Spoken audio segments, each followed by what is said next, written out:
My daughter shaving her sister's head in her sleep the night before prom was the best thing she ever did. I woke up to my teenage daughter Kayla's piercing screams. I ran into her bedroom and couldn't believe what I saw. She was completely bald, her blonde hair scattered across her pillowcase. She was sobbing, telling me her little sister Reese must have shaved her head while she was sleeping. She stumbled to the bathroom mirror and started screaming even louder when she saw her reflection. Prom was in 8 hours and she was supposed to be a shoo-in for queen. Now it was ruined. "Where's Reese?"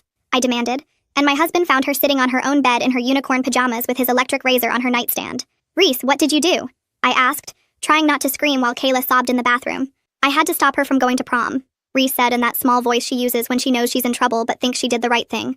This was my baby who still crawled into Kayla's bed during thunderstorms. The same little girl who Kayla taught to ride a bike last summer. The one who followed her big sister everywhere asking endless questions about everything.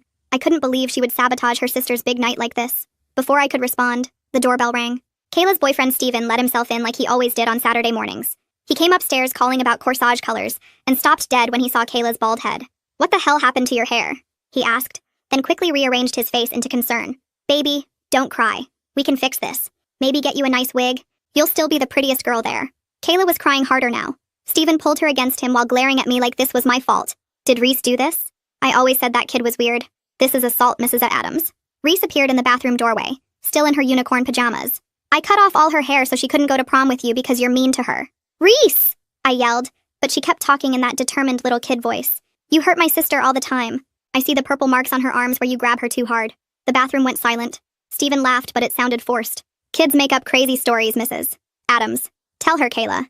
Tell your mom how good I am to you." Kayla wouldn't look at anyone. I felt ice spreading through my chest. "I took pictures on Mommy's phone when Kayla was sleeping," Reese said, her voice getting stronger. "You push her into walls. You hit her tummy where nobody can see. Then you buy her presents after so she won't tell." I pulled out my phone with shaking hands and opened my photos. There they were. Close-ups of Kayla's arms with finger-shaped bruises. Her ribs with dark purple marks. I felt my stomach drop. "Oh my God," I whispered. "Kayla, is this true?" Steven's face was getting red. "Those could be from anything. She plays sports. This is insane. I spend hundreds on her. I'm taking her to prom in a limo." My husband appeared in the doorway. His whole body was tense as he looked over my shoulder at the photos on my phone. "Kayla, baby, why didn't you tell me?" I asked. My voice was breaking completely. Steven's grip on Kayla tightened visibly. "We're leaving right now. This is completely ridiculous. Get dressed, Kayla." "She can't go anywhere if she's too embarrassed about her hair," Reese said simply. "That's why I shaved it all off while she was sleeping. So she'd have to stay home safe." Steven tried switching tactics. His voice went artificially sweet. "Reese, sometimes me and Kayla play rough when we're fooling around. It's not abuse, it's just passion. You're too young to understand boyfriend-girlfriend stuff." My husband stepped fully into the bathroom and said, "Let go of my daughter right now." "But then you did this, mister," Reese said. Everyone turned to look at her again. She pulled out her little pink tape recorder that she used for making pretend radio shows and pressed play. Steven's voice came through tinny but clear. "She said it was from yesterday when he was waiting in our living room for Kayla to get ready. Yeah, tomorrow night after prom." His voice rang out. "I'm gonna get her completely wasted at Jake's after party and make sure she can't say no this time. Already got the stuff to put in her drink from my brother. Time to lock that down before college, you know? Nothing keeps a girl around like getting her pregnant." I felt like I might throw up right there on the bathroom tiles. Kayla made this horrible wounded animal sound. She tried to pull away from Steven, but he held on tighter. "That's fake," Steven said. Sweat was dripping down his face now. "You're all crazy. That's not even my voice. This whole family is insane. You were going to put something in my daughter's drink?" I whispered. My whole body was shaking with rage that I'd never felt before. "You were going to assault my baby?" Steven finally let go of Kayla. He started backing toward the door, but my husband moved faster. He blocked the only exit with his whole body. I could see the muscles in his jaw clenching as he stared at this boy who'd been hurting our daughter for who knows how long. "You don't want to do this," Steven said. He was trying to sound threatening, but his voice cracked like the child he really was. "My dad's a lawyer. You touch me and I'll ruin your whole family." My husband took another step forward. Steven pressed himself against the wall, looking for another way out. But Steven suddenly stopped panicking, looked at my husband, and said in the most ice-cold voice I've ever heard, "I really don't think you want to do that, Mr. Adams, and I think you know why." My husband's face dropped. The color drained from his skin, and his hands started shaking as Steven stood there with this smug look on his face. I could see my husband's whole body go rigid, and something cold settled in my stomach. Steven knew something, and whatever it was had my husband scared. The bathroom felt way too small with all of us crammed in there, and I could hear Kayla's ragged breathing behind me. My husband took a step back, and Steven's smile got wider. I pushed myself between them and pulled out my phone with shaking fingers. I hit the record button and held it up so Steven could see the red light blinking. My voice came out steadier than I felt when I told him to get out of our house right now, or I was calling 911. Steven just laughed and said his dad would destroy us for this. He said we had no idea who we were messing with. Then he shoved past my husband hard enough to make him stumble into the wall. I kept recording as Steven stomped down the stairs, making sure to knock the family photos off the wall as he went. My husband followed him down while I stayed with the girls, who were both crying now. I heard Steven yelling something about lawyers and lawsuits from downstairs. The front door slammed so hard the whole house shook, and then his car engine roared to life outside. His tires squealed as he peeled out of our driveway, going way too fast for our quiet street. My husband came back upstairs and his face was still white as a sheet. He looked at all of us standing there in the bathroom and said we should go to the master bedroom to talk. We all filed down the hallway and into my bedroom, where my husband locked the door behind us. Kayla sat on the bed still in her pajamas, with her bald head reflecting the morning light from the window. Reese climbed up next to her sister and took her hand. I stood there looking at my husband and demanded to know what Steven had on him. My husband sat down heavy on the edge of the bed and put his head in his hands. After a long moment, he looked up and told us that 2 weeks ago he'd seen bruises on Kayla's wrist at dinner. He said he'd gone to the school the next day to confront Steven about it. He found Steven in the parking lot after baseball practice and grabbed him by the shirt. He admitted he'd shoved Steven against his car and told him if he ever touched Kayla again, he'd kill him. Steven had recorded the whole thing on his phone, including the threat. My husband's voice was thick with shame as he explained how Steven had played the video for him right there. He said Steven told him if he ever interfered again, he'd send it to the police and press charges for assault. The anger bubbled up in my chest, mixing with the fear until I felt like I might explode. I told my husband we had to call the police right now about everything. The abuse and the planned drugging and all of it. My husband nodded but said he was worried about Steven's recording being used against him. He said Steven's dad really was a lawyer, and a nasty one at that. Kayla started sobbing harder and said she didn't want her dad to get in trouble because of her. She kept saying it was all her fault for dating Steven in the first place. Reese crawled into her sister's lap and wrapped her little arms around Kayla's neck. She told Kayla in her serious little voice that none of this was her fault. She said bad people do bad things, and that's on them, not on the people they hurt. I picked up my phone and dialed the non-emergency police line while my family huddled together on the bed. The dispatcher answered, and I explained we needed to report domestic violence and a planned assault. My voice shook as I told her about the bruises and the recording of Steven planning to drug my daughter. She said she'd send an officer to take our statements and asked if we were safe right now. I told her yes, but that the boy had just left making threats. She said to stay inside with the doors locked until the officers arrived. While we waited, I asked Kayla to show me her phone with Steven's messages. She unlocked it with trembling fingers and handed it over. The texts were all there going back months. Messages where he told her what to wear and who she could talk to. There's something really strange about how Reese had all this evidence ready. The photos on Mom's phone, that tape recorder with Steven's voice. I'm curious why an 8-year-old was secretly gathering proof like some tiny detective instead of just telling her parents what she saw happening to her sister. Apologies after he hurt her, where he blamed her for making him so angry. Threats about what would happen if she ever tried to leave him. One message made my stomach turn, where he said he'd make sure everyone at the school knew she was worthless if she broke up with him. Another one said he owned her and she better remember that. There were hundreds of them, and each one made me feel sicker than the last. I started taking screenshots of everything and sending them to my own phone as evidence. Kayla watched me with tears running down her face and kept apologizing over and over. My husband pulled her against him and told her she had nothing to be sorry for. He said we should have seen the signs and protected her better. Reese piped up that she'd been trying to tell us for weeks, but we thought she was just jealous of the attention Steven got. I grabbed my phone again and told Kayla I needed to take pictures of all the bruises for evidence. She nodded and lifted her shirt slowly, showing dark purple marks across her ribs that made me feel sick. I took photo after photo, making sure each one was clear and showed the date stamp. She turned around and there were more bruises on her back, some yellow and fading, others fresh and dark. My hands shook as I documented each one while she stood there in her bra, looking at the floor. The doorbell rang 20 minutes later and 2 officers came up to the bedroom after I let them in. I showed them Reese's recording first, playing Steven's voice talking about drugging Kayla at Jake's party. The younger officer's face went hard as he listened, and he asked for a copy right away. They took notes while Kayla showed them the bruises, and I scrolled through all the controlling text messages on her phone. The officers called for a detective and said one would be here within the hour since this involved planned assault and a minor. We waited downstairs while they made calls and filled out paperwork. Detective Nora Gomez showed up 45 minutes later wearing jeans and a blazer like she'd been called in on her day off. She introduced herself and said she specialized in cases like this, then asked to interview each of us separately. She started with Kayla, taking her back upstairs to her bedroom while the rest of us waited in the living room. I could hear their voices but not the words, and it went on for almost an hour. When it was my turn, I brought everything upstairs. My phone with the photos, Reese's tape recorder, screenshots I'd taken of Steven's messages. Detective Gomez looked at each piece of evidence carefully and told me we'd done exactly the right thing by documenting everything and calling right away. She asked about Steven's family, and I told her his dad was a lawyer named Julian Franks, who had a big practice downtown. She wrote that down and asked if Steven had ever threatened us before today. I told her about him saying he'd ruin our family if my husband touched him. She interviewed my husband next, and he came clean about grabbing Steven by the shirt 2 weeks ago at the school. He explained he'd seen fresh bruises on Kayla's wrist and lost his temper, threatening Steven to stay away from her.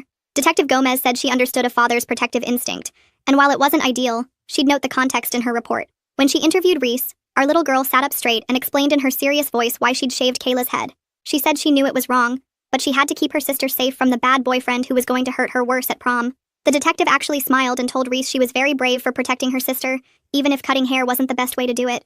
Detective Gomez recommended we take Kayla to the emergency room right away to have her injuries documented by medical staff. She handed me her business card and said she'd be in touch about next steps, that she was going to interview Steven and his family next. We drove to the hospital in silence except for Reese asking if she was going to jail for cutting Kayla's hair. At the emergency room, they took us back quickly when I explained we were there for domestic violence documentation. The doctor was a woman who spoke gently to Kayla as she examined each bruise, measuring them with a ruler and having a nurse photograph everything. Kayla squeezed my hand hard when they asked about the stomach bruises, and she had to explain how Steven would punch her there, so no one would see. They did a full exam and documented 17 separate bruises in various stages of healing. The nurse gave us copies of everything for our records and for the police. A social worker came in while we were waiting for discharge papers, carrying a folder full of pamphlets about domestic violence resources. She explained that the hospital was required by law to report this to the authorities, which we'd already done, and gave us referrals for therapy and support groups. She talked to Kayla about safety planning and what to do if Steven tried to contact her. We were signing the discharge papers when my husband's phone rang, and Julian Frank's name showed up on the screen. My husband answered and put it on speaker without saying anything. Julian's voice was loud and angry, saying we were going to pay for these false accusations against his son, that he'd sue us for everything we had for assault and defamation. The social worker's eyes went wide, and she grabbed her phone to record, while Julian kept ranting about how we'd regret messing with his family. My husband finally said we were at the hospital documenting Steven's abuse and hung up. The social worker said she'd add that recording to the file as evidence of witness intimidation. We left the hospital around noon and drove home in complete silence except for Reese asking if Steven was going to jail. My husband kept checking the mirrors like he expected someone to follow us. When we turned onto our street, I saw it right away. Steven's black car was parked across from our house, just sitting there with the engine running. My hands started shaking as I grabbed my phone and called Detective Gomez's number from her card. She answered on the second ring and told us to drive past our house and park somewhere safe while she sent a patrol car. We pulled into the grocery store parking lot 2 blocks away and waited. 10 minutes later, she called back saying officers were at our house and we could come home. 2 police cars had Steven blocked in when we got there. One officer was at his window writing something while Steven sat there with his arms crossed looking mad. The officer came over and told us Steven claimed he was just driving by, but they'd warned him he wasn't allowed near our property or any family member. They took pictures of his car there and added it to the case file as a violation. Steven peeled out when they let him leave, and the officers stayed until we got inside safely. That evening while I was making dinner, my phone rang with a number I didn't know. It was Maddie Coleman from the school counseling office asking how Kayla was doing. She'd heard what happened from another staff member and wanted to help. She said she could arrange for Kayla to get her assignment sent home so she wouldn't fall behind while dealing with everything. I thanked her and said that would help a lot since Kayla wasn't ready to face everyone at the school yet. An hour later, Detective Gomez called with an update.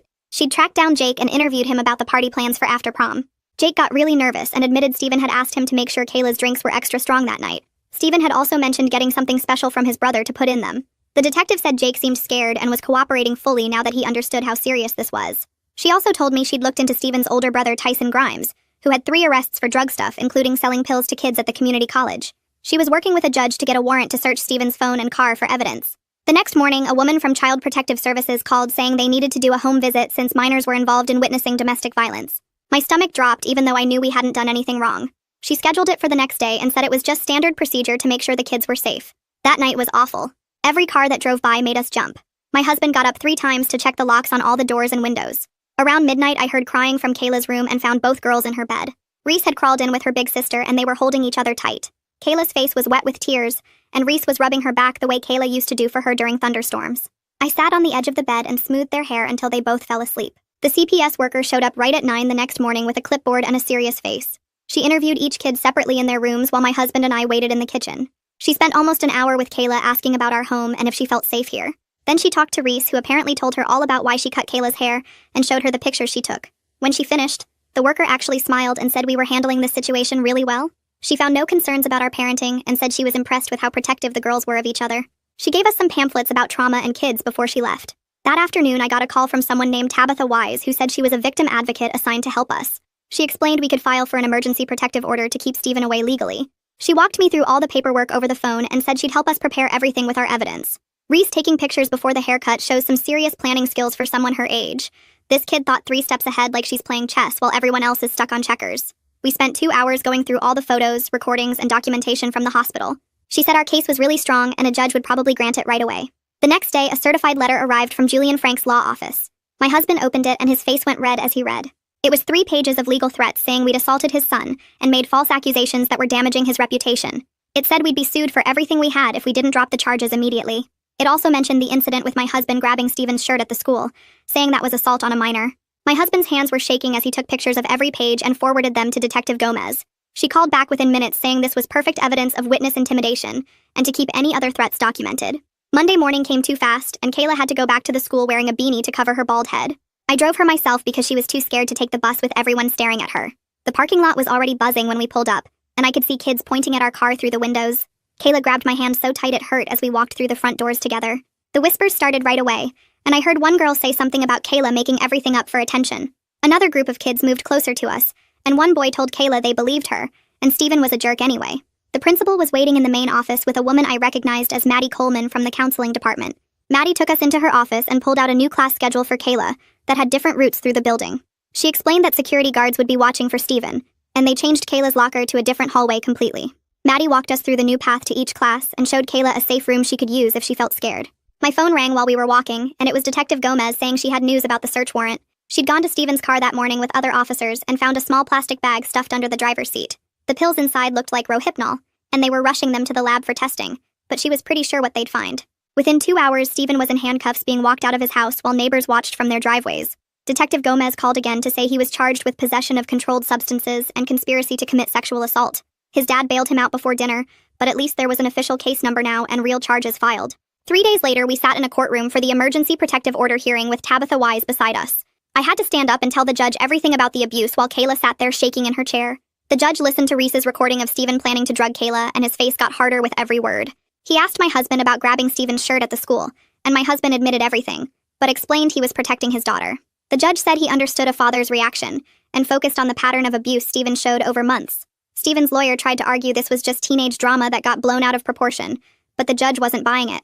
He granted the temporary restraining order right there, and set strict conditions that Steven couldn't come within 500 feet of Kayla. The next week, the school held their own disciplinary hearing about Steven's behavior on campus. The principal reviewed all the evidence, including the drug possession charges, and Steven's history of aggressive behavior in the hallways. They suspended him immediately pending the criminal investigation, and banned him from all school property, including graduation. Steven's dad stood up yelling about lawsuits, but the school board didn't back down at all. Kayla started seeing a therapist who specialized in helping teenagers who'd been hurt by boyfriends or girlfriends. The first few sessions, she just sat there crying and couldn't really talk about what happened to her. The therapist was patient though, and slowly Kayla started opening up about how Steven made her feel worthless. She talked about being scared all the time and never knowing what would set him off or make him grab her. The therapist helped her understand that none of it was her fault, and abusers are really good at making victims think they deserve it. Our whole family started going to therapy together once a week to figure out how to help each other. The therapist explained that Reese saw her sister in danger, and took the only action she could think of to protect her. It wasn't the right way to handle things, but it came from love and fear mixed together in a kid's brain. Reese told the therapist she'd been watching Steven hurt Kayla for months, and felt so small and helpless about it. She said cutting Kayla's hair was the only way she could think of to keep her sister home and safe that night. The therapist helped us all understand that families dealing with abuse need to learn new ways to talk to each other. We practiced having hard conversations about feelings without anyone getting blamed or shamed for what they were going through. Kayla and Reese started doing exercises together where they could share their fears in a safe way, with rules about listening. I learned that I needed to watch for signs I'd been missing and create space for my kids to tell me anything. My husband had to work through his guilt about not seeing the abuse sooner, and his anger about the shirt-grabbing incident. The therapist said trauma affects whole families, and we all needed time to heal from what Steven did to us. She gave us homework to do between sessions, like writing in journals and having family check-ins every night at dinner. It was hard work, but I could see my daughters starting to trust again and feel safer in their own home. 3 weeks later, Detective Gomez called while I was making dinner and asked if she could stop by with some updates about the case. She arrived within the hour and sat at our kitchen table with her notebook open, telling us 2 other girls from Steven's school had come forward after hearing about what happened to Kayla. Neither girl wanted to press charges, but they both described the same pattern of grabbing too hard and pushing into walls and buying expensive gifts afterward to keep them quiet. The detective said their statements would help show the prosecutor that Steven had done this before, and would probably do it again if he didn't face real consequences this time. The next morning, we got a call from the district attorney's office saying they were moving forward with prosecuting Steven on multiple charges, including assault, conspiracy to commit sexual assault, and possession of controlled substances with intent to distribute. Julian Franks had already hired 3 lawyers from the most expensive firm in the state, but the prosecutor said our evidence was solid, and they felt confident about getting a conviction. Kayla was sitting next to me during the call, and when she heard the prosecutor mention that she might need to testify, her whole body went tense. After we hung up, she was quiet for a long time before saying she wanted to do it because other girls needed to know they could speak up too, and she wouldn't let Steven make her stay silent anymore. My husband had been dealing with his own legal stuff about grabbing Steven's shirt at the school, and met with a lawyer who looked at all the evidence, and said given the context of Steven admitting to planning to drug and assault Kayla, no reasonable prosecutor would pursue charges against a father protecting his daughter. The lawyer sent Julian Franks a letter saying any further threats or attempts at legal action would be considered harassment, and we would pursue our own charges if he didn't stop immediately. Meanwhile, Reese had started seeing a child therapist twice a week to work through everything she'd witnessed, and the guilt she felt about shaving Kayla's head, even though she'd been trying to protect her sister. The therapist explained to us that Reese had been carrying the weight of knowing about the abuse for months and feeling helpless to stop it, which is why she took such drastic action when she heard about Steven's plan for prom night. After a few sessions, the therapist suggested we look into a restorative justice program, where Reese could make amends for the head shaving in a healthy way that would help her process her feelings. Reese wrote Kayla a 3-page letter apologizing for cutting her hair, but explaining how scared she'd been, and how she didn't know any other way to keep her safe that night. She also started doing volunteer work at the local domestic violence shelter, helping sort donations and making care packages for kids who had to leave their homes quickly. 2 months into the court proceedings, Steven violated the protective order when his friends started showing up at Kayla's school, with messages from him saying he missed her and wanted to work things out. The first time it happened, Kayla came home shaking and showed me the note one of Steven's basketball teammates had shoved into her locker. We documented everything and reported it to Detective Gomez, who added it to the case file and warned Steven that any more violations would result in immediate arrest. But it kept happening with different friends leaving notes in her books, or trying to talk to her in the hallway about giving Steven another chance. Each time we photographed the evidence and filed reports, building a paper trail that showed Steven couldn't respect boundaries even with a court order in place. During this time, Kayla started going to a support group at the hospital for teenagers who'd been hurt by boyfriends or girlfriends. Why does Detective Gomez keep finding exactly what they need at just the right moment? Pills under the car seat, 2 other girls coming forward, everything falling into place so neatly makes me wonder about the timing here. The first few meetings, she just sat in the circle and listened to other kids share their stories, but eventually she started talking about her own experience. She met a girl there whose ex-boyfriend had broken her arm, and another whose girlfriend used to lock her in closets when she got mad. They all understood what it was like to love someone who hurt you, and to feel like you couldn't tell anyone because they wouldn't understand or would say you were being dramatic. 6 months after that morning when Reese shaved Kayla's head, the criminal trial finally began at the courthouse downtown. Steven's lawyer tried to paint him as a good kid from a good family who'd made some mistakes in a relationship, but didn't deserve to have his whole future ruined. The prosecutor laid out all the evidence, including the photos of Kayla's bruises, Reese's recording of Steven planning to drug her, the pills found in his car, and the statements from the other girls who dated him. When it was time for Kayla to testify, she wore the dress she was supposed to wear to prom and walked to the witness stand with her head high even though I could see her hands shaking. She spoke clearly about how Steven would grab her arms hard enough to leave marks and push her into walls when he was mad and hit her stomach where no one could see the bruises. She described being afraid all the time and never knowing what would set him off or make him hurt her, and how he'd buy her jewelry or flowers afterward, and tell her he loved her too much to control himself sometimes. The prosecutor asked Kayla to step down and called Reese to the stand next. My little girl walked up there in her best dress, the pink one with unicorns on it, and the bailiff had to adjust the microphone way down for her. She raised her right hand and promised to tell the truth in that serious voice kids use when they know something is really important. The prosecutor pressed play on Reese's tape recorder, and the whole courtroom went quiet as Steven's voice filled the room, talking about getting Kayla drunk and putting stuff in her drink at Jake's party. I watched the jurors' faces change as they heard him laughing about how he'd make sure she couldn't say no this time, and how getting her pregnant would lock her down before college. One older woman on the jury put her hand over her mouth, and another man shook his head looking disgusted. Steven's lawyer jumped up saying the recording was illegal since Steven didn't know he was recorded, but the judge cut him off. She said Reese made the recording in her own home where Steven had no expectation of privacy, and the evidence would stand. Steven's face went bright red, and he started whispering frantically to his lawyer, who kept shaking his head. The prosecutor asked Reese why she recorded Steven, and she explained in her little voice that she'd seen the bruises on Kayla, and wanted proof because grown-ups don't always believe kids. 2 days later, my husband took the stand and I could see his hands shaking as he sat down. He told the court about finding the bruises on Kayla and confronting Steven at the school, admitting he'd grabbed Steven's shirt, but explaining he was trying to protect his daughter. The prosecutor showed how Steven had used that incident to threaten and control our family, which was just another part of his pattern of manipulation.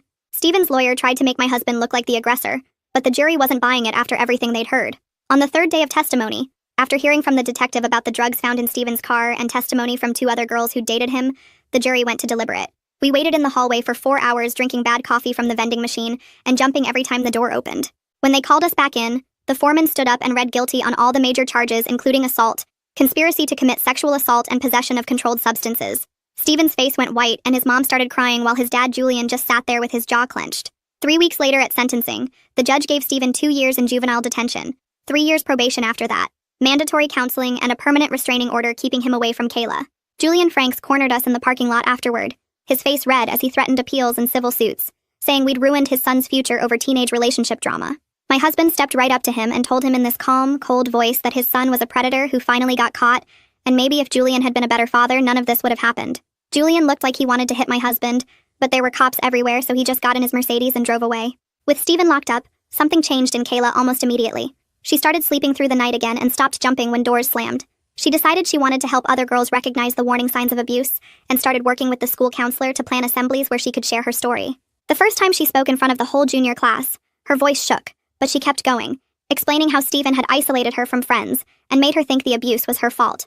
After her presentation, 3 girls came up to her privately asking for help with their own situations. The school board called a special meeting after our case and brought in experts on teen dating violence to train all the teachers and staff.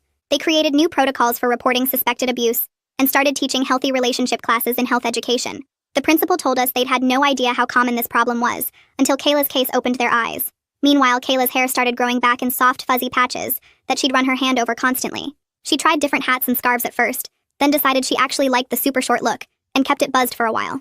She told me the short hair reminded her that Reese loved her enough to do something drastic to save her, and that she was strong enough to survive anything. Reese channeled all that protective energy into positive action, volunteering with us at domestic violence awareness events and helping make care packages for the women's shelter.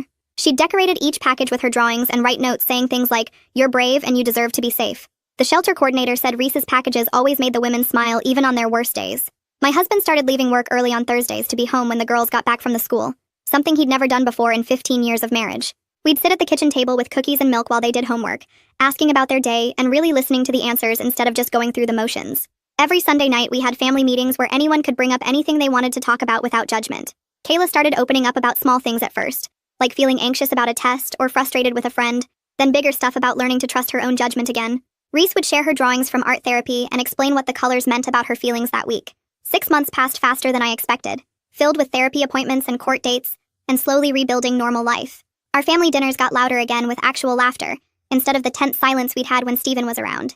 Kayla joined the debate team and started winning competitions, finding her voice in more ways than one. Reese taught herself to knit and made scarves for everyone at the women's shelter for Christmas. The support group at the hospital became Kayla's safe space where she met other survivors who understood what she'd been through. There was this boy named Eric whose ex-girlfriend had stalked him for months, and he and Kayla started talking after meetings about boundaries and red flags. He never pushed for anything more than friendship at first, just listened when she needed to talk and made her laugh with terrible jokes about their shared therapy homework. When he finally asked her to go to a movie 3 months after they met, he gave her 3 different exit strategies in case she felt uncomfortable and told her his mom would pick them up if she wanted to leave early. They took things so slow that their first kiss didn't happen until 2 months into dating, and Eric asked permission first. Reese got nominated for a citizenship award at the school for organizing a whole campaign about recognizing abuse warning signs after what happened to Kayla. She made posters with simple messages that even elementary kids could understand, and got the principal to approve age-appropriate assemblies for every grade level. The day she won the award, she wore her best dress and gave a speech about how protecting people you love means speaking up even when it's scary. Detective Gomez called us every few weeks with updates, always starting with asking how the girls were doing before getting to the legal stuff. She told us Stephen got into 3 fights in his first month at the detention center, attacking smaller kids just like he'd done with Kayla. They moved him to a higher security unit after he broke another kid's nose, and his release date got pushed back another 6 months for violent behavior. His dad tried to appeal the conviction twice, but the judge shut it down both times, especially after seeing Stephen's detention record proved the pattern of violence was real. Kayla's graduation day arrived with perfect weather, and her hair grown out to a cute pixie cut that she'd learned to style with little clips. She walked across that stage as salutatorian to huge cheers from our section, where even Reese's art therapy group had come to support her. Stephen picking fights with smaller kids in detention really proves the apple doesn't fall far from the entitled tree. Guess those anger management classes aren't on the curriculum yet at Juvie Prep Academy. Her speech talked about finding strength in unexpected places and learning that asking for help isn't weakness, but the bravest thing you can do. She thanked Reese by name for saving her life, and I watched my youngest daughter cry happy tears for the first time since this whole thing started. The college acceptance letters had been rolling in for weeks, and Kayla chose a school 3 hours away, far enough to be independent but close enough to come home whenever she needed. She signed up for a self-defense class that summer and convinced Eric to take it with her, both of them learning to protect themselves in healthy ways. We went dorm shopping together, and she picked out bright colors instead of the dark stuff she'd worn during the Stephen months. She put a photo of our family on her desk, including one of her and Reese from after the trial where they're both laughing at something on Reese's phone. The night before she left for college, Kayla crawled into Reese's bed like they used to do when they were little. I found them the next morning tangled up together, Reese's arm thrown protectively over her big sister even in sleep. As we loaded the car, Kayla hugged Reese and whispered something that made them both cry and laugh at the same time. Looking back at everything that happened since that morning Reese shaved her sister's head, I realized that desperate act of love had saved Kayla from something so much worse than missing prom. Our family learned that protecting each other sometimes means doing hard things that seem crazy in the moment, but turn out to be exactly what needed to happen. Thanks for hanging out and wondering about all these questions with me today. It's always interesting seeing where curiosity takes us. Until next time. And hey, like the video, it helps more than you think.